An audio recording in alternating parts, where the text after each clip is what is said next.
Selamat pagi saudara. Kita datang pada Tuhan yang masih di luar boleh masuk ke rumah Tuhan. Kita semua rindu untuk menerima berkat dari Tuhan. Melalui penyembahan kita, kita senangkan hati Tuhan. Karena kita semua anak-anaknya yang sangat dikasihinya. Kita mendapatkan kasih karunia dari Tuhan. Dan Tuhan Yesus adalah kebenaran dalam hidup kita. Siapkan hati kita. Biarlah kita mengalami perjumpaan. Jangan sampai terlewat saudara. Kita sembah Tuhan. Haleluya Yesus. Yesus, Engkau ada di tempat tertinggi. Engkau saat ini melihat kami. Kami mau naikkan pujian untuk-Mu Tuhan. Kami persembahkan hati kami ya Tuhan. Karena hanya hati yang menyembah yang kami miliki saat ini Tuhan. Oh, sembah Tuhan saudara. Sembah Tuhan. Hanya itu yang kita punya saat ini. Haleluya. Biarlah Tuhan disenangkan. Oh, haleluya. Oh, haleluya. Yesus Tuhan. Biarlah kami tinggikan nama-Mu.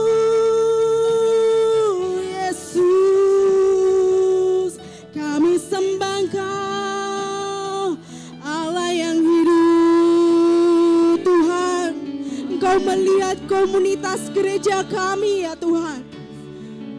Kami besar di dalam Engkau ya Tuhan. Kau lihat bangku-bangku yang kosong ya Bapa. Akan dipenuhi, kami percaya ya Bapa. Jiwa-jiwa akan dimenangkan di tempat ini ya Bapa. Kau lihat Tuhan. Kau lihat Tuhan. Kau lihat. Kau melihat dari surga. Haleluya, haleluya. Sembah Tuhan saudara dengan segenap hidupmu, jiwa dan rohmu. Sembah Tuhan, haleluya. Oh, haleluya. Kami haus akan Kau Tuhan. Kami haus akan Kau. Haleluya. Yesus yang haus akan dipuaskan. Oh, karena Engkau kebenaran. Karena Engkau kebenaran. Kau kebenaran dalam hidup kami. Haleluya. Oh, haleluya. Sembah dengan lembut saudara. Dengan lembut sapa Tuhan kita. Tuhan Yesus, pagi ini kami datang Tuhan. Terima kasih, kami mengucap syukur untuk kesehatan yang Kau berikan. Kami tiba di tempat ini dengan sehat, kuat. Kami siap untuk menyembah-Mu ya Bapa. Yesus, Kau kebenaran yang sejati Tuhan. Tidak ada kebenaran lain, hanya Engkau Tuhan. Haleluya. Yesus, Kau kebenaran.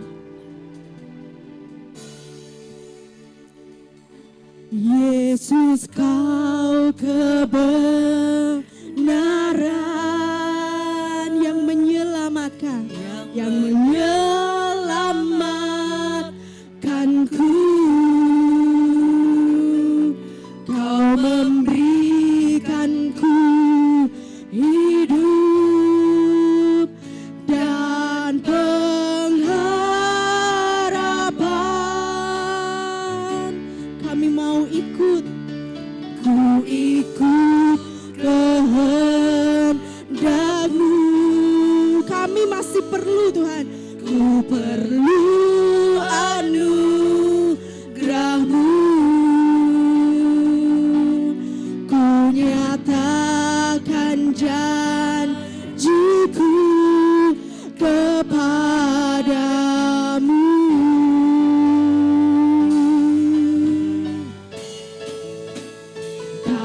Kalau ku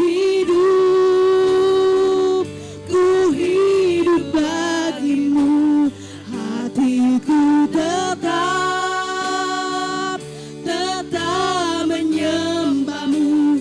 Dunia tak bisa menjauhkanku dari kasih-Mu.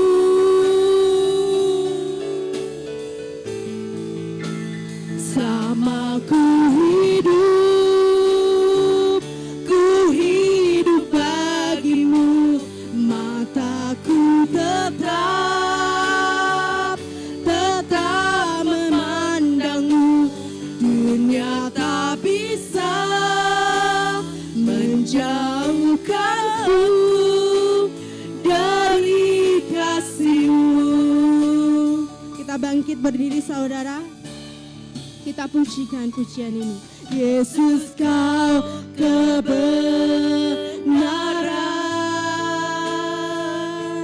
yang menyelamatkanku.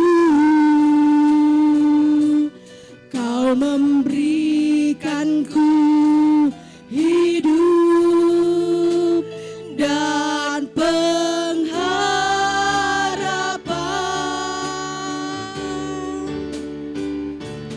Ku ikut kehendak-Mu, ku perlu anugerah-Mu. Ku nyatakan janjiku kepadamu.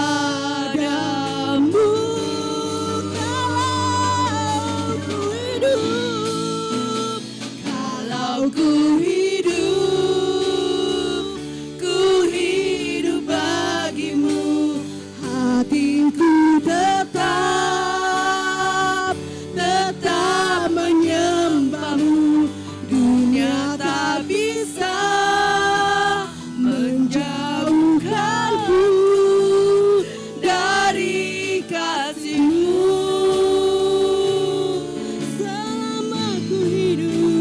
Selama ku hidup bagimu, mataku tetap memandangmu. Dunia tak bisa menjauhkanku dari kasih-Mu.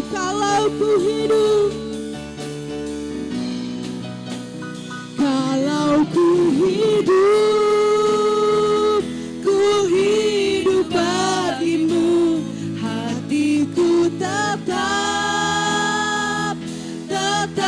menyembahmu. Dunia tak bisa menjauhkanku dari kasih-Mu. Selama kami hidup Tuhan, selama ku hidup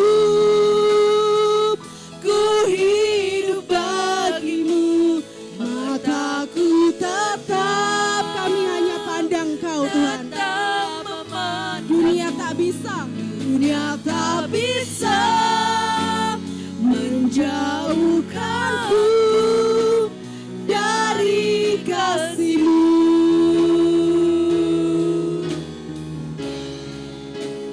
Dunia tak bisa menjauhkanku dari kasih-Mu. Dunia tak bisa Tuhan. Dunia tak bisa menjauhkanku dari kasih-Mu. Sorak puji syukur padamu ya Bapa. Haleluya, haleluya. Terima kasih, Kaulah segalanya ya Bapa. Kaulah segalanya ya Tuhan. Terima kasih. Kaulah segalanya. Nyatakan saudara di tempat ini. Di dalam hidup kerajaan Tuhan di sini. Kerajaanmu, kebenaranmu, itu bagianku. Kaulah yang ku pandang, yang ku pandang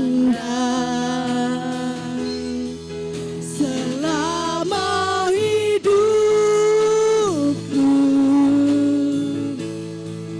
Mengasihimu, memuliakanmu, Bapa dan Rajaku.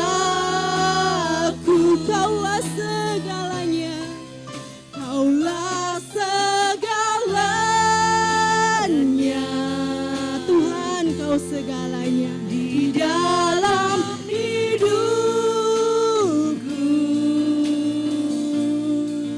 Kerajaanmu, kebenaranmu, itu bagianku. Biarlah Engkau yang kupandang, Kaulah yang kupandang selama kami hidup, selama hidupku.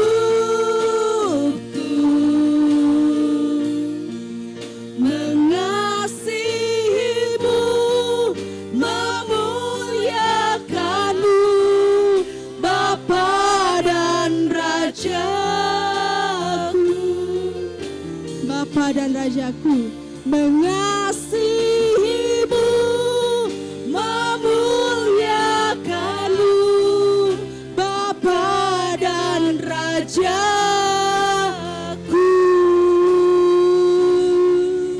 Mengasihimu, memuliakanmu. Panggil Tuhan saudara. Bapa dan Rajaku. Beri kemuliaan untuk Tuhan. Haleluya. Sorak-sorai bagimu ya Bapa. Terima kasih ya Tuhan. Terima kasih ya Bapa. Haleluya. Terima kasih ya Bapa.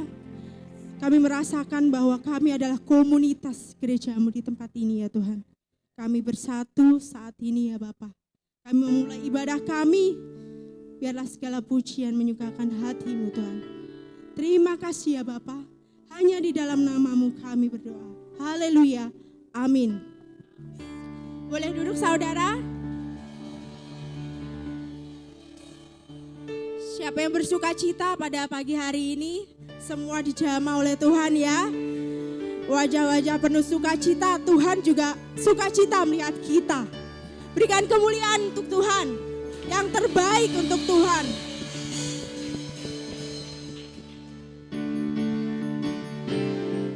Tuhan Yesus berkuasa di bumi, di surga, sampai selama-lamanya.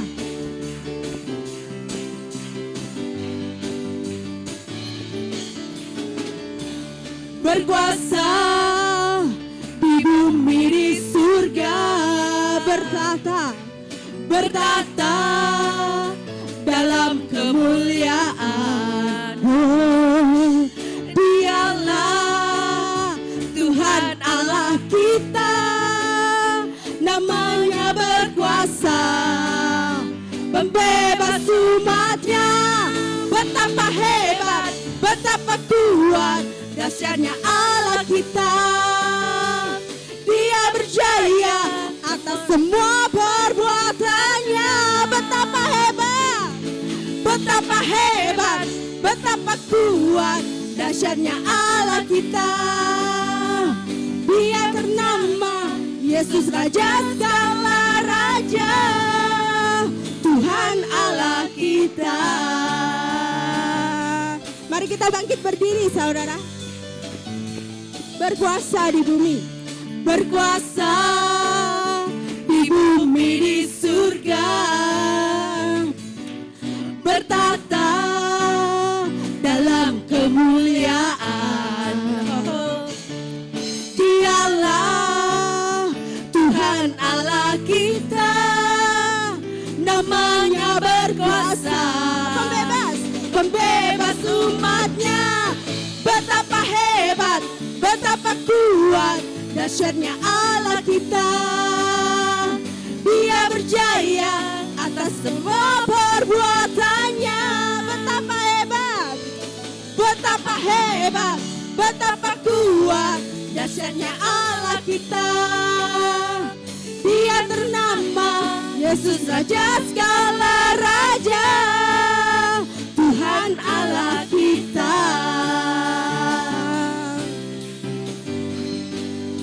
Berkuasa, berkuasa di mana saudara? Di bumi, di surga, bertahta dalam kemuliaan.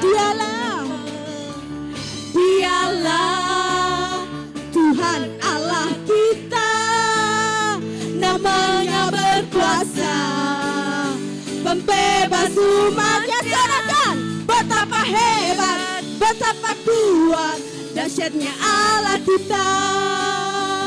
Dia berjaya atas semua perbuatannya. Sekali lagi, betapa hebat, betapa kuat dahsyatnya Allah kita.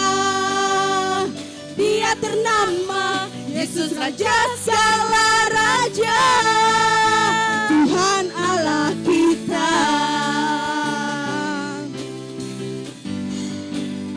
Tuhan Allah kita.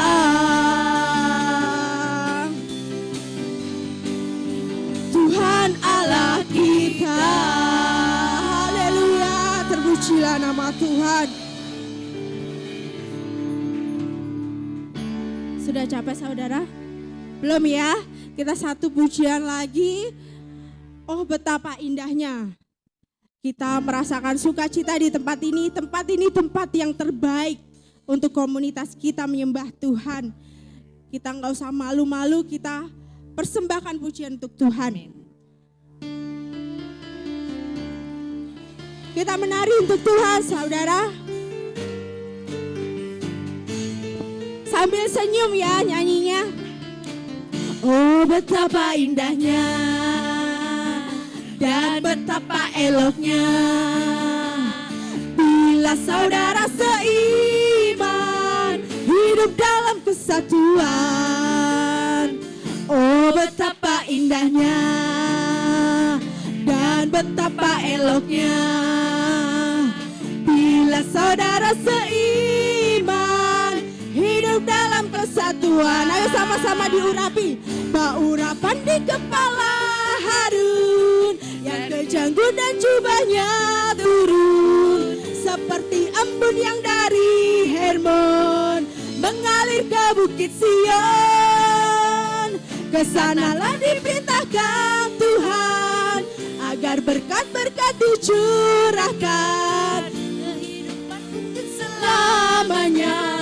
Oh betapa indahnya, oh betapa indahnya, oh betapa indahnya dan betapa eloknya bila saudara seiman hidup dalam persatuan. Oh betapa indahnya dan betapa eloknya bila saudara seiman hidup dalam kesatuan. Siap-siap diurapi.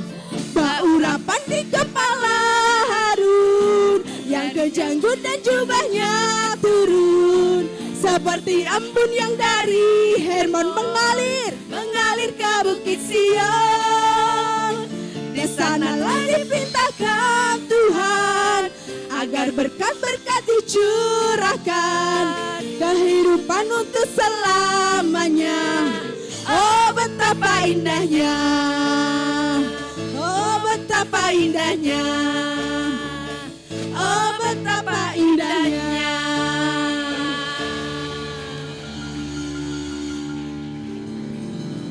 Percaya kita sudah mendapat urapan dari Tuhan?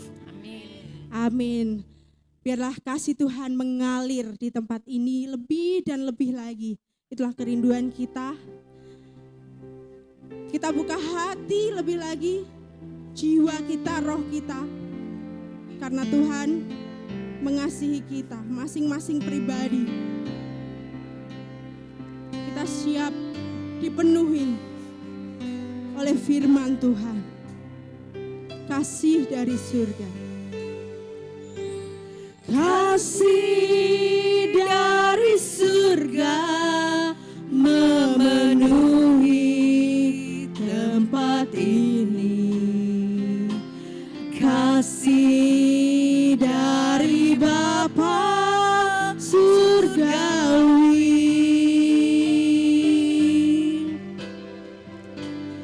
Kasih dari Yesus mengalir di hatiku, membuat damai di hidupku.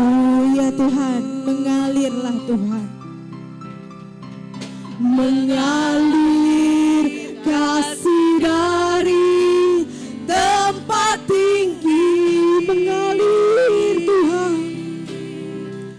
Mengalir kasih dari tata Allah Bapa. Mengalir, mengalir, mengalir dan mengalir, mengalir memenuhi hidupku. Kasih dari surga. Kasih dari surga memenuhi tempat ini. Kami yakin di tempat ini Tuhan. Di kedamaian ya Bapa surgawi. Kasih dari Yesus mengalir di hatiku, membuat damai, membawa damai di hidupku. Penuhi bejana kami Tuhan. Mengalir, mengalir kasih dari tempat tinggi.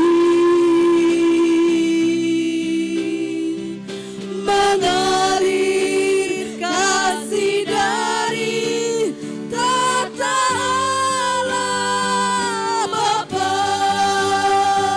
Mengalir, mengalir, mengalir dan mengalir, mengalir memenuhi hidupku. Mengalir memenuhi hidupku. Mengalir, mengalir memenuhi hidup.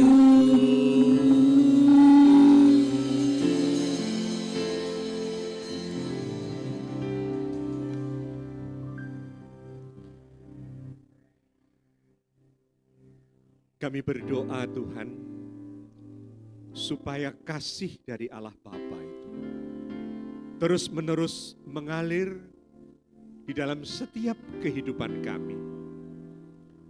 Sehingga kami pada saat kami beribadah, pada saat kami di dalam kehidupan kami sehari-hari, kami bisa merasakan kasih Tuhan yang terus menguatkan, meneguhkan, menghibur, dan juga memberkati kami ya Tuhan.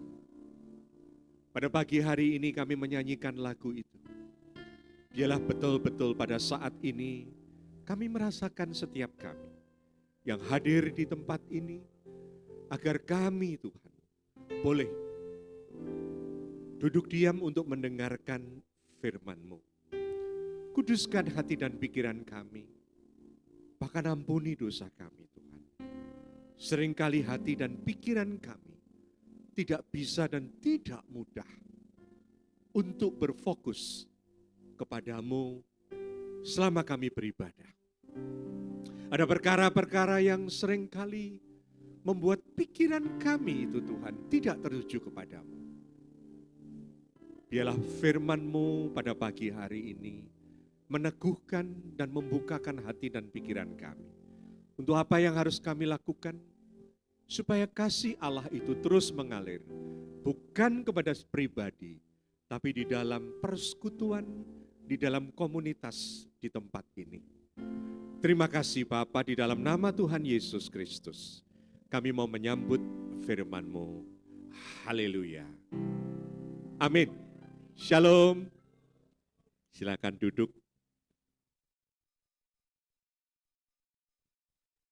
Pagi hari ini saya akan berkhotbah tentang komunitas. Saya tanya, mengapa saya bisa memilih komunitas? Saya punya teman ya, yang baru ngasih selamat katanya setelah kemarin itu ada sidang GBI. Ternyata penggabungan nama-nama hamba Tuhan selama beberapa satu periode itu diumumkan, nama saya ada. Kemudian dia nelpon saya juga nggak tahu. Kemudian dia mengatakan selamat.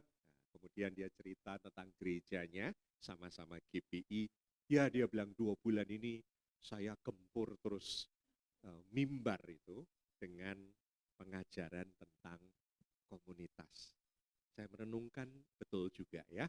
Mari kita berpikir, kita tidak berpikir tentang apa-apa yang lain, tapi kalau kita berkumpul ini sebenarnya untuk apa sih? Gitu ya. Ini kan gereja sudah berjalan lama, ya, dan kemudian kita akui banyak yang sudah tidak di dalam sini. Nah, kalau kita berkumpul, ada yang dari Serpong, ada yang dari mana, ada apa kita itu sebenarnya? Ya, mari kita melihat di dalam firman Tuhan, dalam Kisah Rasul 2, ayat 46 dan 47. 46 dan 47 Kisah Rasul 2 ya. Dengan bertekun dan dengan sehati mereka berkumpul tiap-tiap hari dalam bait Allah. Mereka memecahkan roti di rumah masing-masing secara bergilir dan makan bersama-sama dengan gembira dan dengan tulus hati, sambil memuji Allah. Mereka disukai semua orang, dan tiap-tiap hari Tuhan menambah jumlah mereka dengan orang yang diselamatkan.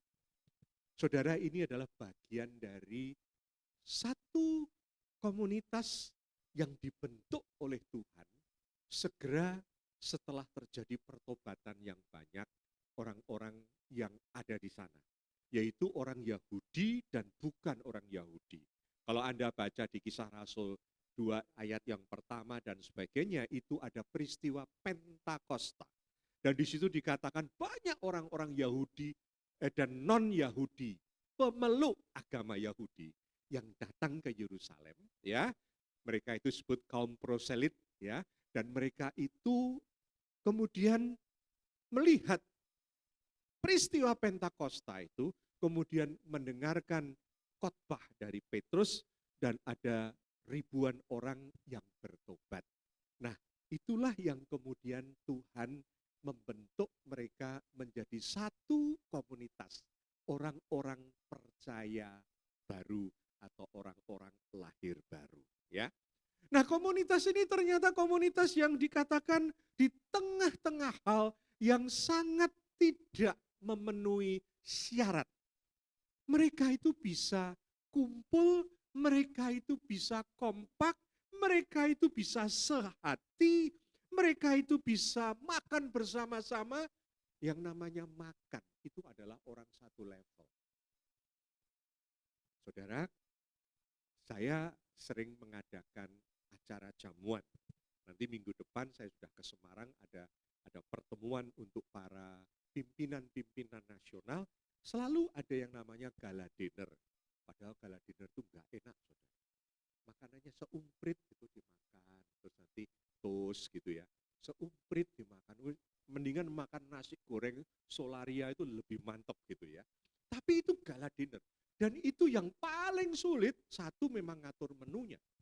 Yang kedua yang paling sulit, ngatur siapa yang duduk di meja ini. Selalu dipaskan. Supaya apa? supaya mereka itu bisa berkomunitas, berbicara. Kalau enggak level, enggak bisa gitu. Levelnya beda, sulit gitu. Nah, saya bisa membayangkan jemaat yang ribuan itu dari berbagai suku bangsa. Mereka itu bisa kumpul, bisa makan bareng. Itu sesuatu yang luar biasa. Bagi orang Chinese pun menghormati orang itu pasti apa? Ngajak apa? Ngajak makan. Karena apa? Makan itu relasi yang kompak. Nah ini komunitas yang baru ini bisa semangat, bisa bersatu, bisa bersukacita. Dan bahkan dikatakan mereka disukai orang banyak. Sampai Tuhan menambahkan jumlah orang percaya setiap hari. Nambahnya itu bukan karena khotbahnya rasul-rasul. Ingat loh saudara. Seringkali orang mengatakan kita ke gereja harus undang pendeta yang hebat supaya gerejanya besar. Mungkin iya, tapi tidak terbentuk komunitas. Ini sekarang yang mengundang orang lain untuk tertarik datang ke gereja bukan pengkhotbah, tetapi siapa? Komunitasnya itulah yang bisa mengajak orang. Ini luar biasa. Ini luar biasa. Ya, dan mereka itu di mana saudara? Mereka itu di Bait Allah.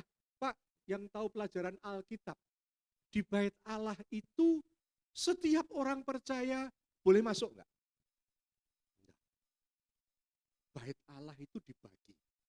Bagi orang Yahudi, mereka boleh masuk ke halaman, masuk ke dalam lagi yang tempat persembahan, yaitu ruangan yang dekat dengan tenda ruangan suci. Itu mereka boleh masuk. Imam baru masuk ke ruangan maha suci. Jemaat boleh masuk. Tapi orang-orang bukan Yahudi, mereka itu hanya bisa masuk di pelataran. Pernah dengar nggak Tuhan Yesus marah sama pedagang-pedagang? Itu di pelataran. Karena di pelataran itulah pedagang banyak, karena banyak orang non-Yahudi yang akan mempersembahkan kurban, itu uangnya ditukar dulu dengan uang Bait Allah. Mau memberikan korban, harus beli domba dari mereka. Maka Tuhan katakan, rumahku ini rumah doa.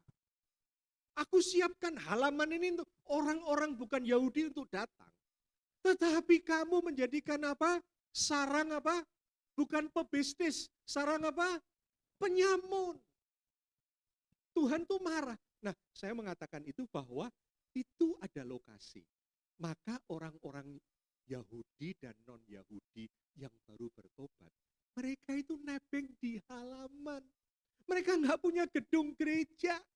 Mereka nggak punya apa-apa, cuma nebeng di halaman. Tetapi yang penting apa? Di sini yang penting paling utama, mereka ini bisa menjadi satu komunitas yang berdampak. Ya, maka kita harus berpikir, ya, Ibu Gembala dan selalu memikirkan bagaimana membangun gereja. Itu baik. Tetapi kalau komunitasnya tidak terbangun dahulu, kita mau punya apapun juga, itu hanya manusia saja yang menciptakan, tapi Tuhan tidak menggerakkan. Maka ini kita penting dulu, gereja itu apa dulu nomor satu? Komunitasnya atau fasilitasnya? Nah, kita harus berani berjujur, firman Tuhan mengatakan komunitasnya terlebih dahulu. Gitu loh ya. Nah, ini bagus sekali karena kalau enggak, komunitas itu bisa melenceng. Ada satu kisah yang bagus sekali, saya tidak tahu tepatnya, tetapi pasti terjadi di Amerika. Ada sekumpulan, ada orang itu kalau di Amerika itu ada pantai-pantai yang terkenal dengan turis-turisnya atau orang sana untuk mandi ya, beach gitu. Nah, itu ada satu pantai yang ada sekelompok anak muda yang menjadi beach lifeguard. Mereka itu adalah orang-orang yang nggak dibayar. Mereka itu adalah orang-orang volunteer. Badannya keker-keker ya. Pernah lihat nggak film yang itu?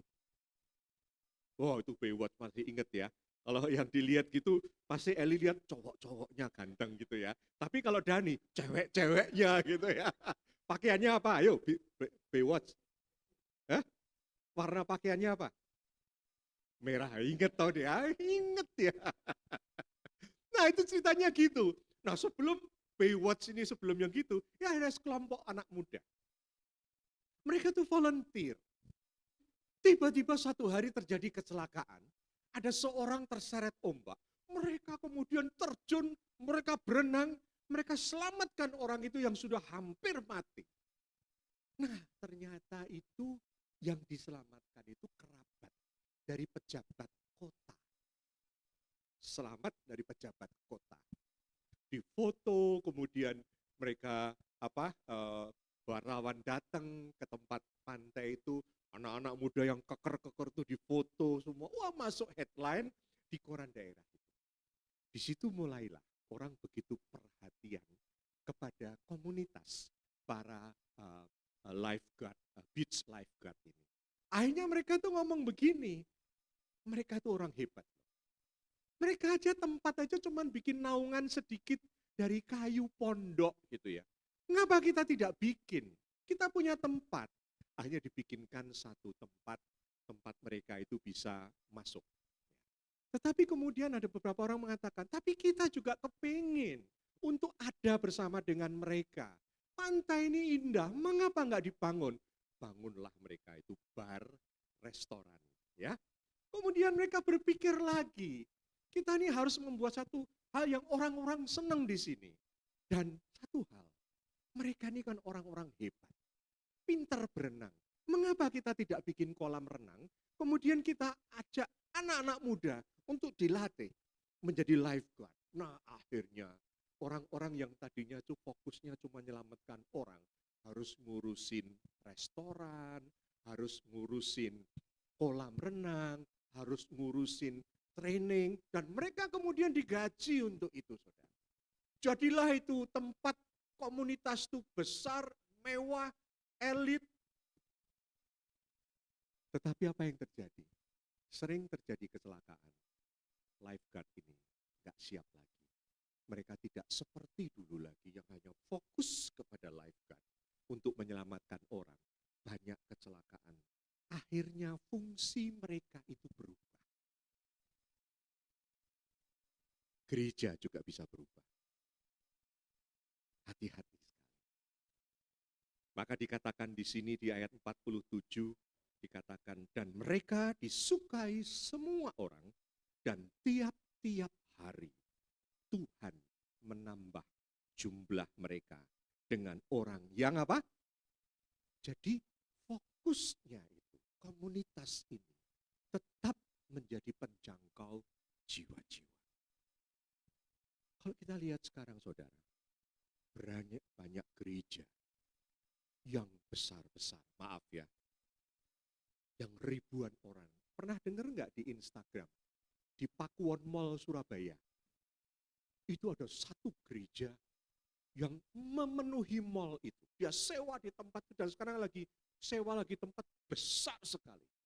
Pengkhotbahnya bagus, anak muda. Mall itu dikatakan sampai hari Minggu itu penuh. Berapa minggu yang lalu saya ke Surabaya, minum, makan, sama ngopi sama Pak Bambang, Pendeta Bambang ya. Di tempatnya sama jemaatnya dia beberapa, kita ngopi. Saya mau pulang duluan. Bilang aku mau keluar gimana ya? Oh Bapak keluar, nanti naik itu roll truck itu, kemudian lurus ke depan. Nah nanti ke sana lagi ke kanan itu ada gerbang, ada gate-nya, itu ada taksinya Pak. Saya bolak-balik mikirin saking gedenya mall itu.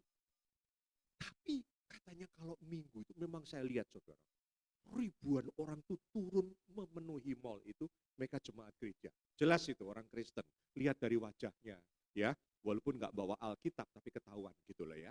Kan zaman sekarang nggak ada yang bawa Alkitab gitu. Tetapi apakah itu yang dikehendaki Tuhan? Mereka banyak, mereka cari berkat, tapi mereka nggak peduli satu dengan yang lain.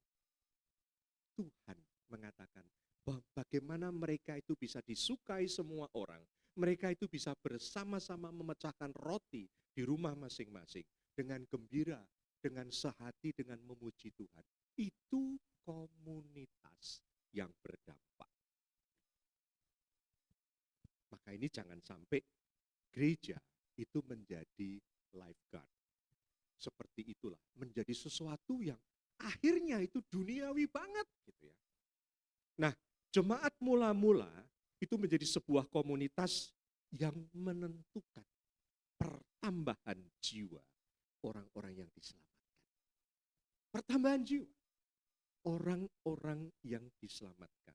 Sekali lagi, bukan hebatnya para rasul yang menarik orang dari luar, tetapi merekalah yang akan menjadikan sesuatu orang tertarik. Jadi sebenarnya komunitas itu adalah anak-anak Tuhan yang in action, yang bergerak, ya, yang ada dalam komunitas yang hidup. Nah, bagaimana saudara kita bisa tetap memiliki komunitas yang sehat ini? Kita baca Kisah Rasul 2 ayat 41.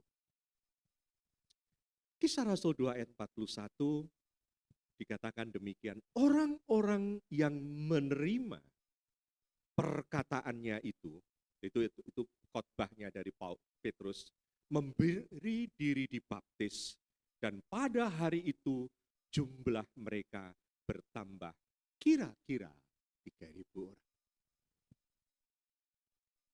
Komunitas terjadi karena Roh Kudus yang membentuk komunitas. Roh Kudus yang melawat sehingga terjadi pertobatan, baik orang Yahudi maupun bukan orang Yahudi. Dan mereka ini adalah orang-orang bukan pejabat. Mereka itu adalah ordinary men and women, orang-orang biasa.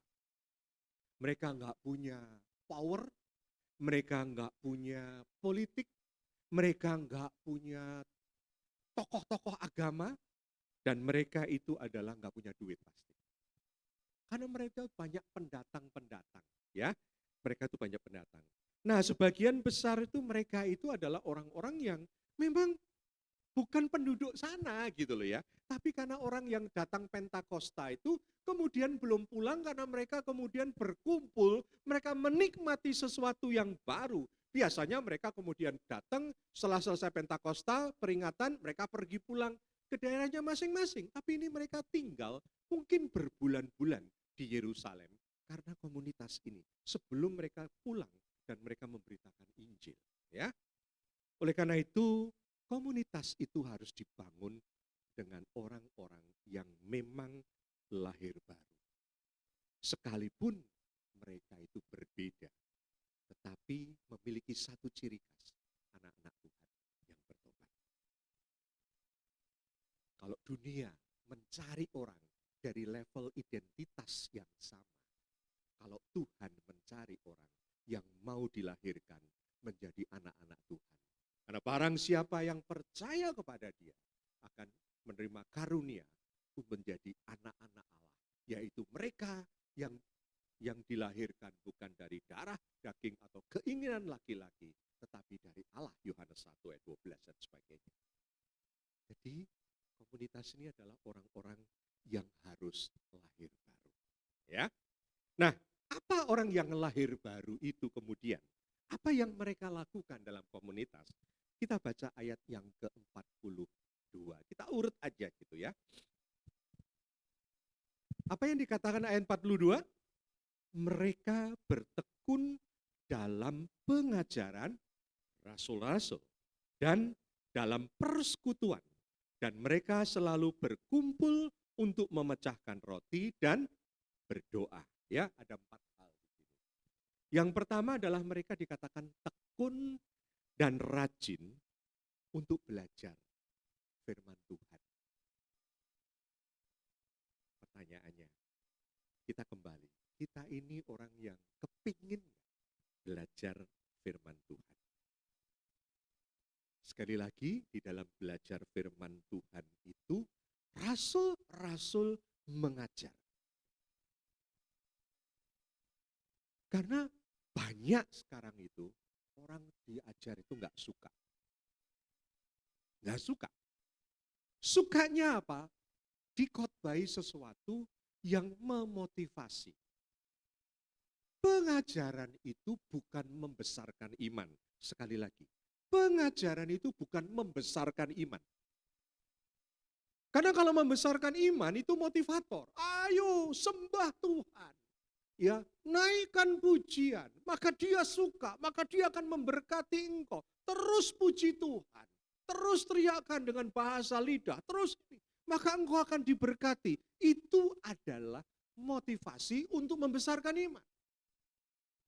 Mau diberkati, mari memberi. Ayo diberkati. Karena Tuhan mengatakan 70, 80, 90 kali tingkap langit surga dibukakan. Itu membesarkan iman. Itu motivasi. Tetapi iman yang besar belum tentu iman yang benar. Maka itu yang paling penting pengajaran itu adalah mengajar kita tentang objek iman yang benar. Siapa itu? Karya Allah di dalam Yesus Kristus. Itu yang bisa mempertebal iman kita, menguatkan iman kita, kita mampu bersyukur, kita mampu berserah, kita mampu mengampuni, kita mampu melakukan hal-hal yang lain yang dunia nggak mau. Oleh karena apa? Kita belajar dari objek iman yang benar. Itu sulit, itu hanya bisa di pengajaran. Tidak ada cara lain. Karena kalau iman yang cuma mau besar, pokoknya puji Tuhan, pokoknya gitu, gedor pintu surga. Semuanya itu adalah membesarkan iman. Tapi itu bukan iman yang benar. Dan orang itu harus suka belajar. Orang itu kalau di gereja-gereja yang tradisional, sebelum dibaptis belajar nggak? Apa namanya? Katekisasi ya. Mungkin kalau di GBI nggak banyak, tapi tetap ada gitu. Katekisasi, betul? Sebelum baptis itu rajin nggak katekisasi? Setelah baptis gimana? Malah nggak belajar. Aneh toh? Mereka ini begitu baptis malah belajar. Tapi banyak orang-orang yang mau baptis belajar, pokoknya kalau ditanya pendeta, lulus pokoknya bisa ngerti Allah Tritunggal itu apa-apa, selesai nanti dibaptis. Selesai baptis, merasa sudah selesai. Itu salah. Kalau kita mau betul-betul menjadi anak Tuhan, panggilan itu melahirkan kita. Oleh karena kita jadi anak-anak Allah yang bukan dilahirkan dari darah dan daging atau keinginan laki-laki, tetapi dari Allah sendiri. Maka satu ciri orang suka belajar untuk mengenal objek iman yang benar itu. Nah, seringkali juga kita sudah nggak suka belajar. Yang kedua, yang kita sukai di dalam satu komunitas itu bukan pengajarannya, tetapi pujian, penyembahan, musiknya, entertainment-nya. Saudara tahu ada gereja itu yang para mahasiswa itu ditarik ya. Kemudian untuk melayani pujian. Yang heran saudara, setiap minggu itu beli bajunya itu baru-baru, hijau-hijau semua, merah-merah semua, itu suruh beli sendiri, mereka mau loh. Karena apa? Mau nampil di depan. Terus pakai alat cara menyembahan, mimbar itu dicium gitu. Saya kan pernah cerita, saya tanya sama anak rohani saya, temenmu yang nyiumin mimbar itu, setiap hari itu hidupnya berubah enggak? Enggak om, kita pergi bareng-bareng ke Bandung, dia juga bangunnya siang, enggak berdoa, enggak apa. Wah ilah, jadi seringkali gereja itu jadi ajang entertainment, maka itu yang dihormati adalah artis. Aku pernah punya penderitaan. Satu kali pelayanan saya di Tegal itu mau bikin movement baru. Bikin KKR, ngundang yang namanya Mike Mohede. Almarhum ya udah ya. Wah si Mike. Saya datang dari Jakarta khusus naik kereta. Mike Mohede naik pesawat. Diundang sama panitia. Naik pesawat, tapi Tegal kan nggak dapat lapangan terbang. Turunnya di mana? Di Semarang. Dari Semarang dijemput, ketua sinodenya jemput. Aku turun di stasiun, nggak dijemput sama ketua sinode. Itu nemenin dari Semarang sampai ke sana, nginepnya di hotel yang baru di Tegal. Aku lupa namanya, tadi ingat. Saya nginep di mana? Di konsistori. Banyune sering mampet. Terus dikatakan, Pak Kris, nanti jam 12 ya, kita ketemu makan siang bersama dengan Mike Mohede di hotel. Wah, ada 8-9 panitia sama Mike Mohede makan. Gitu. Belum pernah aku makan di hotel itu. Saudara, aku pikir juga ya, ternyata artis lebih hebat dari pendeta ya. Iya enggak? Iya enggak? Iya enggak? Ini problem saudara. Problemnya apa? Gereja seringkali memikirkan artis lebih hebat dari pendeta. Pendeta itu adalah orang yang siap berkorban. Artis enggak. Dan supaya yang datang banyak, maka panggil artis. Betul. Itu gereja belakangnya balkon itu yang enggak pernah dipakai. Penuh. Anak-anak muda dari gereja lain penuh. Mereka teriak-teriak gini, Mike. Kita cuma berdoa, Tuhan, jangan terjadi seperti zaman Samson, runtuh itu nanti. Karena itu gedung lama gitu loh. Tapi saudara coba lihat, arah gereja itu sekarang kemana? Pengajarannya atau pujian? Saya suka di sini, semuanya berusaha bagus, tapi pujiannya nggak aneh-aneh, nggak ngundang artis, betul? Ya enggak. Ya enggak, tapi itu saudara. Yang pertama itu adalah, masih ingat nggak teman-teman? Mungkin belum tahu ya, Marin masih ingat. Kita pernah ngundang Ari Wibowo ya, KKR ya, di Sunter ya. Yang datang ibu-ibu malah pusing. KKR pemuda. Yang di belakang dari tetangga-tetangga ya, itu mereka itu waktu Mike datang itu Mike, Mike siapa itu? Ari Wibowo telat, itu diumumkan, Ari Wibowo telat, memang telat ya. Nah, pada waktu khotbah itu, Ari Wibowo naik dari belakang tuh ya, gitu ya, naik ke depan itu. Wih, ibu-ibu itu pakai kamera yang LG zaman dulu yang masih kayak tempat pupur itu loh. Kameranya yang burem tuh. Cepret. Aku sing khotbah ora dipotret. Itu kejadian masih ingat. Tapi inilah manusia. Lebih senang sesuatu yang semarak daripada sesuatu yang membangun. Saudara, mari kita berpikir. Kita ini masih suka pengajaran. Pengajaran itu mengubah hidup kita. Agar selaras dengan Tuhan. Sehingga hidup ini akan bisa dijalani bersama Tuhan dengan lebih baik. Daripada hidup melakukan sesuatu tanpa Tuhan. Ya, kemudian mereka dikatakan bukan hanya mengajar dalam pengajaran, tapi mereka juga dalam persekutuan. Iman itu tumbuh lewat persekutuan. Ya, apa yang terjadi? Terjadi satu perubahan inside out, dari dalam keluar. Nah, inilah yang membuat orang-orang yang berbeda itu menjadi satu. Karena ada perubahan di dalam hidup kita. Maka kita bisa menghargai sesama, kita bisa mengasihi yang lain, kita bisa mengampuni, kita bisa rendah hati meminta maaf. Itu karena ada perubahan di dalam diri kita. Inside out. Itu yang kemudian menjadikan persekutuan atau unity. Nah, biasanya kita itu mau unity itu ditunjukkan dari luar. Maka itu kalau di dalam komunitas itu biasanya seragam kurnya dibikin baru sama semua. Ya, kita juga kadang-kadang kalau nyanyi pakai ungu kabeh gitu ya. Nggak apa-apa. Tapi itu mau menunjukkan apa? Kita itu seragam. Itu yang diinginkan satu kesatuan. Tetapi kembali yang dari luar itu hanya aksesoris. Yang bisa betul-betul menyatukan kita untuk bersukacita bersama, untuk nangis bersama, itu adalah unity yang diberikan karena adanya pengajaran yang benar. Banyak loh orang yang rohaninya sok hebat, tapi nggak suka persekutuan. Ini saya ceritain ya. Saya dulu kan sering mimpin tur rohani ke Israel.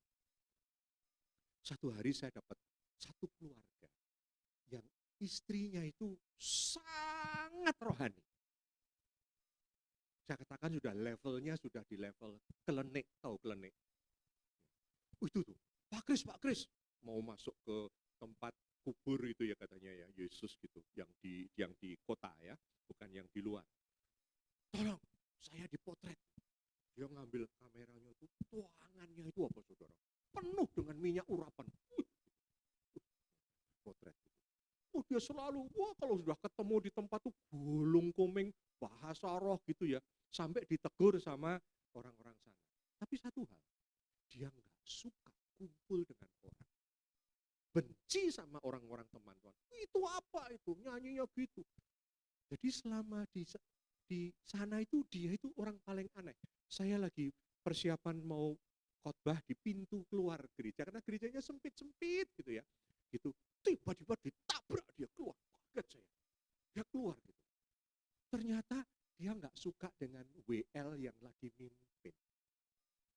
Saudara, aneh. Ada orang-orang yang merasa rohani, tapi tidak bisa mengasihi sesama. Itu aneh banget gitu. Maka saya katakan dia itu sebenarnya bukan rohani, tapi gila rohani gitu ya. Gila rohani itu lebih benar daripada gila jasmani atau gila jiwani. Ini gila rohani. Saudara, setiap orang itu dalam komunitas itu pasti bisa bersatu kalau mereka itu adalah orang-orang yang lahir baru. Kemudian yang ketiga adalah yang saya sudah katakan, memecahkan roti. Memecahkan roti itu bukan perjamuan kudus. Memecahkan roti itu adalah ibadah di mana mereka makan bersama. Ingat Tuhan Yesus waktu perjalanan ke Emmaus itu, dia dipersilahkan dulu untuk memecahkan roti karena dia adalah tamu yang dihormati. Jadi itu mau makan malam itu. Nah, memecahkan roti itu berarti ada perjamuan kasih, makan bersama, ada kesetaraan. Sini kalau perjamuan kasih enak ya. Tiap selesai itu kita makan, kadang-kadang malah lupa berdoa ya, gitu ya. Maka saya katakan kita puji Tuhan, kita punya satu komunitas yang bisa makan bersama, itu bagus sekali. Ya, bagus, lanjutkan gitu ya. Kemudian Bu Lani, Bu Eli lanjutkan gitu ya. Siapkan menu setiap minggu ya. Tapi yang keempat ini penting. Mereka juga berdoa. Nah, ini yang perlu kita tambahkan. Berdoa bersama. Makan bersama bagus. Berdoa bersama lebih bagus lagi. Makan bersama penting. Berdoa jauh lebih penting. Mereka berdoa bersama. Jadi ada apa? Ada beban bersama. Ada beban bersama. Jadi ini saudara, kehidupan mereka itu suka diajar, suka hidup dalam persekutuan, suka makan bersama, dan suka berdoa. Ini tanya Bu Hana nanti gimana cara kita membuat doa. Gitu. Ya. Nah, kemudian ayat 43 mengatakan apa? Ayat 43 mengatakan, maka ketakutanlah mereka semua, sedang rasul-rasul itu mengadakan banyak mujizat dan tanda. Akibatnya apa saudara? Akibatnya terjadi sebuah jemaat yang takut akan Tuhan. Inilah jemaat yang begitu menghargai sebuah komunitas. Takut itu bukan takut ngeri, tapi ada rasa solemn, ada satu hikmat bahwa saya ini datang kepada satu komunitas di mana Allah itu hadir. Nah, inilah yang paling penting. Allah itu hadir. Karena mereka sama sepakat terus-menerus untuk dalam bersatu, dalam persekutuan, dalam doa, dalam pengajaran. Maka dikatakan 2-3 orang berkumpul dalam namamu, dalam nama Tuhan, namaku. Aku akan hadir dikatakan. Maka ini Tuhan hadir. Dan dikatakan para rasul membuat tanda-tanda. Para rasul itu tidak hanya berkhotbah tentang kuasa, tetapi kuasa Allah itu terjadi di tengah-tengah jemaat. Ada berkat-berkat mujizat yang kadang-kadang mereka nggak mengharap terjadi di tengah-tengah mereka. Apakah kita ini masih takut dan hormat? Nah, itu pertanyaannya. Apakah kita itu memikirkan sebuah jemaat ketika kita hadir dalam ibadah ini? Kita ini hadir dengan rasa hormat kepada Tuhan. Ya, ada pengalaman bersama Allah yang dibuktikan dengan adanya lawatan Allah di dalam anggota-anggota komunitas itu. Ini akibatnya, ya. Akibatnya maka mereka mengalami Tuhan. Kalau khotbah itu mendengar tentang Tuhan, belajar tentang Tuhan, tetapi ketika lawatan Allah terjadi, mereka mengalami Tuhan dalam hidupnya. Kemudian ayat 44-45 apa? Dan semua orang yang telah menjadi percaya tetap bersatu. Nah ini. Dan semua orang yang telah menjadi percaya tetap bersatu. Artinya apa saudara? Ada orang-orang yang kemudian tidak percaya dan kemudian tidak bersatu. Jadi ini adalah satu apa istilahnya saringan. Orang-orang yang kumpul itu adalah orang-orang yang serius. Tetap bersatu dan dikatakan ini yang paling penting. Dan segala kepunyaan mereka adalah kepunyaan bersama. Ini yang sulit. Orang bertanya, Pak kalau begitu habislah kita. Ada orang-orang yang cuma mau nebeng, minta bantuan, oke. Tapi itu bukan dimulai dari itu. Kalau dimulai dengan orang-orang yang serius belajar, mau ditegur, mau berdisiplin. Dari awal sudah ketahuan siapa yang nggak disiplin, tentu akan terlempar dari persekutuan itu. Sehingga yang ada itu orang-orang yang percaya dan tetap bersatu. Dan dikatakan dan selalu ada dari mereka yang menjual harta miliknya, lalu membagi-bagikannya kepada semua orang sesuai dengan keperluan masing-masing. Ini hidup bersama bukan karena paham sosialis komunis, tetapi ini adalah karena dorongan saling mengasihi. Artinya komunitas yang selalu ingin memberi. Semua ingin memberi. Bukan hanya uang, tapi tenaga, pikiran, apa yang bisa ada dari mereka, mereka bisa berikan. Supaya komunitas itu tetap berjalan dengan baik. Enggak ada yang mengatakan, kok enggak ngasih sih, kok enggak gini, enggak. Semuanya berjalan dengan tulus hati. Ya. Jadi komunitas yang ini adalah bukan mencari keuntungan, tetapi dan bukan memanfaatkan sesama, tapi memberi. Sekarang ini banyak orang yang masuk dalam komunitas bukan untuk memberi. Memang dia memberi, tapi dia menginginkan satu, namanya dihormati, namanya diterima kasihi.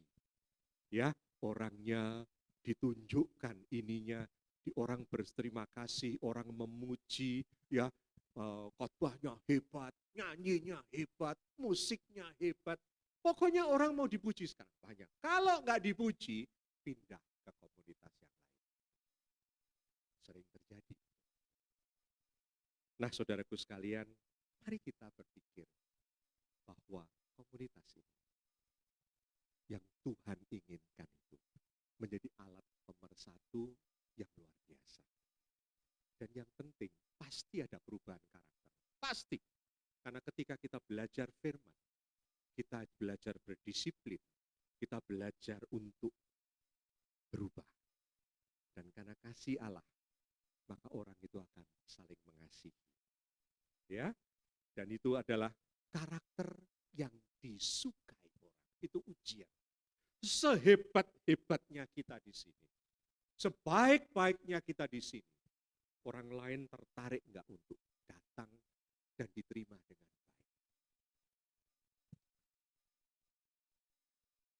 Daya tariknya adalah kita yang diubahkan menarik orang lain. Nah saudara, saya punya kesaksian, mungkin saya pernah ngomong ya. Satu gereja yang sering mengundang saya, teman-teman saya, itu pindah sekarang ke daerah Jakarta Selatan. Mereka itu punya duit ya. Kemarin beli di seberang sana loh, di Palem yang sana, berapa ribu meter, kemudian izinnya bermasalah, dibatalin, kemudian mereka beli satu ruko yang gede di sana, di Jakarta Selatan itu, kemudian mereka bisa membangun dengan baik. Jadi 2 ruko disatukan, belakangnya dibeli, kemudian atasnya itu gereja gede. Nggak heran, karena beberapa orang yang di sana itu masih keluarga yang kita sering dengar lah, ya. Itu biasalah gitu. Mereka itu punya grup, kalau habis ibadah itu beberapa grup orang itu pasti ketemunya di Plaza Senayan atau di Senayan City, itu sampai sore mereka tuh enjoy di sana, grup-grup itu luar biasa. Nah, pokoknya komunitas. Gerejanya bagus, saya katakan layarnya itu melengkung, ya, nggak tahu berapa ratus juta itu. Tapi satu hal, sudah lama saya nggak ketemu mereka, pandemi sampai itu masuk, orangnya sama aja, bahkan cenderung berkurang juga. Satu saat pulang, saya heran, biasanya kalau keluar itu waktu dulu masih sewa di daerah Pasar Baru sana, daerah Pecenongan, itu begitu keluar di belakang seperti kita, banyak makanan, kopi, dan sebagainya gitu. Sama sekali nggak ada. Saya khotbah pun nggak dikasih aqua loh saudara. Saya bengong, banyak aquanya mana gitu ya. Pulang dari gereja, baru saya ngomong sama salah satu majelisnya, kok aku nggak mau kayak aqua tuh? Oh no pak, tapi bapak harus jaluk, dia bilang gitu. Loh, jaluk dia ngomong nanti diambilkan, karena nggak mau meja itu ada botol. Oh, gitu. Nah pulang kok nggak ada fellowship, nggak bisa pak. Itu gereja, karpetnya baru, maka majelis-majelis ngomong nanti kalau ketumpahan kopi barang kan masih sayang, jadi ditiadakan fellowship makan-makan. Saya pikir ada orang-orang yang membangun gereja dengan eksklusivitasnya, mau menjadikan sesuatu yang hebat, tapi hanya untuk mereka. Tuhan tidak pernah menginginkan kita hebat. Tuhan hanya menginginkan kita dipakai Tuhan, supaya orang melihat kehebatan Tuhan. Maka itu saudara, komunitas yang harus kita utamakan, kita bangun kembali.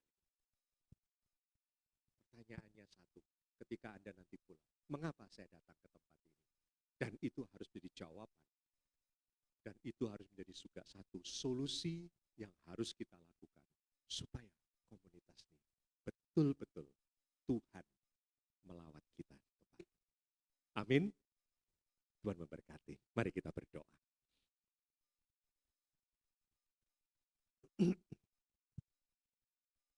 Tuhan, kami harus banyak belajar tentang apa yang berkenan di hadapan-Mu. Seringkali fokus kami salah. Seringkali apa yang kami inginkan untuk Engkau pun salah Tuhan. Tapi biarlah firman dari Tuhan yang membawa kami kepada objek iman yang betul. Karena kami mengenal Engkau dan mengenal kehendak-Mu Tuhan. Oleh karena itu Tuhan, pimpin hidup kami. Khususnya kami yang ada di dalam kedamaian ini Tuhan. Agar kami betul-betul menjadi komunitas yang Tuhan melawat kami. Yang orang suka dengan kami. Sehingga apa yang kami lakukan dalam ibadah ini akan membuat orang tertarik untuk hadir dan datang. Ujilah hati kami Tuhan, arahkan hati kami sesuai dengan firman. Dan biarlah kami berani berubah, supaya nama Tuhan dipermuliakan. Kau memberkati seluruh jemaat-Mu, di dalam nama Tuhan Yesus Kristus. Amin. Tuhan berkati.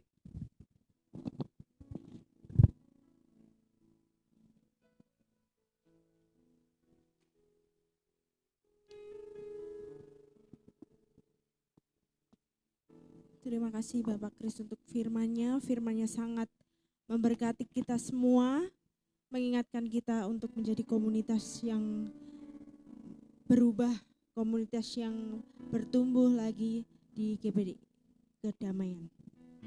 Oke, kita akan memberikan yang terbaik untuk Tuhan.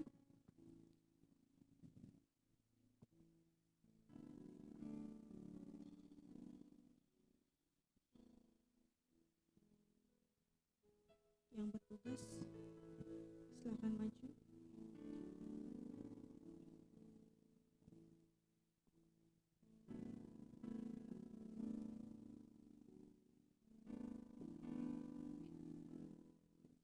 Bapak, terima kasih ya Bapak untuk firman yang Kau berikan. Kami menyadari Tuhan dan kami siap dibentuk mulai hari ini ya Bapak. Biarlah kami punya komitmen yang lebih lagi Tuhan. Biarlah kami mendekat lebih lagi kepadamu ya Tuhan. Biarlah kami mengalami perubahan yang besar di tempat ini ya Tuhan. Engkau memberkati pimpinan kami, Ibu Gembala kami ya Tuhan. Berikan kekuatan untuk mengayomi kami ya Bapa. Berikan kesehatan ya Tuhan. Dan juga untuk pengerjamu di tempat ini yang menyampaikan firman-Mu. Engkau urapi lebih lagi ya Tuhan. Engkau pakai dimanapun memberitakan firman-Mu. Engkau pakai dengan luar biasa. Dan juga Tuhan untuk kami memberikan persembahan yang terbaik Tuhan di hadapan. Terima kasih Tuhan. Di dalam nama-Mu kami sudah berdoa. Haleluya. Amin.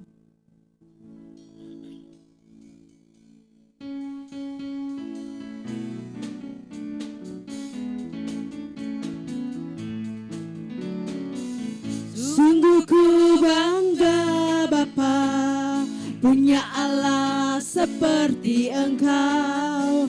Sungguh ku bangga Yesus atas segala pengorbananmu. Tak ingin aku hidup lepas dari kasih-Mu. Kasih-Mu menyelamatkan dan beriku pengharapan. Kini ku persembahkan apa yang aku miliki. Memang tiada berarti bila dibanding dengan kasih-Mu. Namun ku ingin memberi dengan sukacita di hati. Karena ku tahu ini menyenangkan hati-Mu. Karena ku tahu ini menyenangkan hati-Mu. Karena ku tahu ini menyenangkan hati-Mu. Untuk Ibu Gembala, boleh berikan. Mari kita bangkit berdiri. Mari kita sehati berdoa. Benar Bapa, terima kasih ya Roh Kudus, terima kasih. Pada pagi hari ini Kau berfirman melalui hamba-Mu, Pendeta Kristono ya Tuhan. Biar mereka dipakai untuk di mana mereka berada, untuk membenarkan firman-Mu ya Tuhan. Kau penuhkan urapan-Mu untuk hamba-Mu ini ya Tuhan. Biar banyak jiwa-jiwa yang dimenangkan ya Tuhan. Dan berkati juga rumah tangganya, berkati juga semua pelayanannya ya Tuhan. Dan kami semua juga, biar kami mengerti akan semua akan firman-Mu ya Tuhan. Biar firman-Mu ini tertanam di hati dan pikiran kami. Biar kami mengerti semua apa yang Kau kehendaki dalam kehidupan kami. Biar firman-Mu yang memberi kekuatan kami ya Tuhan. Semua kami bisa berjalan ini karena firman-Mu ya Bapa. Biar anak-anak-Mu semua mengerti semua apa yang Kau perintahkan dalam kehidupannya ya Bapa. Pada siang hari ini juga yang tidak hadir ya Tuhan, di mana mereka berada, apapun yang mereka hadapi, segala penyakit Tuhan jamah, Tuhan sembuhkan. Yang dalam kekurangan juga Tuhan cukupi ya Tuhan. Yang lemah iman Tuhan beri kekuatan pada mereka ya Tuhan. Biar mereka ada kerinduan mau mencari Engkau. Biar mereka kuat di dalam Engkau ya Tuhan. Tuhan jamah, Tuhan lawat mereka satu persatu dalam keluarganya ya Tuhan. Dan kami juga berdoa semua para pengerja, semua para pelayan-pelayan-Mu yang pada siang hari ini melayani pekerjaan-Mu. Tuhan berkati, Tuhan urapi mereka, Tuhan penuhkan hikmat pada mereka ya Tuhan. Dan kami juga berdoa untuk yang ngajar sekolah minggu juga, anak-anak sekolah minggu juga ya Tuhan. Tuhan jamah mereka selama masih kecil ini, biar mereka mengerti semua akan kehendak-Mu. Biar mereka bertekun di dalam Engkau ya Tuhan. Semua Tuhan berkati ya Tuhan. Terima kasih ya Bapa, terima kasih Roh Kudus. Sebentar kalau kami juga dijamu makan, Tuhan kuduskan makanan yang telah tersedia. Kau berkati semua tangan-tangan yang telah menyiapkan semua ya Tuhan. Terima kasih Bapa, terima kasih. Tuhan juga hadir di tengah-tengah kami, Tuhan jamah kami semua yang hadir pada siang hari ini. Tidak terkecuali ya Tuhan, berkati mereka ya Tuhan. Kalau kami juga usai dari tempat sini, di mana kami berada dalam perjalanan kami, Tuhan pimpin, Tuhan kawal kami dengan pasukan malaikat-Mu. Apapun yang kami kerjakan semua berhasil. Tuhan pimpin sampai di rumah dengan selamat, tidak kekurang satu apapun ya Tuhan. Ini semua kehendak-Mu ya Tuhan. Kami minta pertolongan selalu datangnya dari Engkau.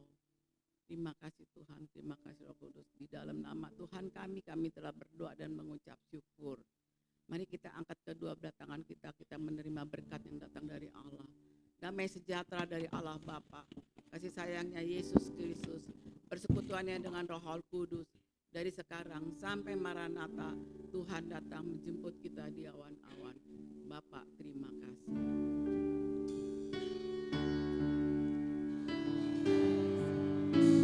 Besar anugerah-Mu,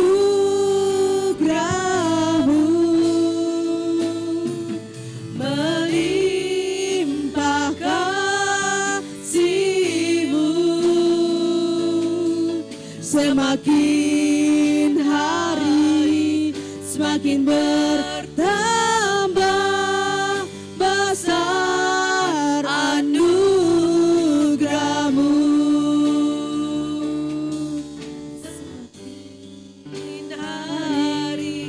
Semakin bertambah besar anugerah-Mu, semakin hari semakin bertambah besar anugerah-Mu.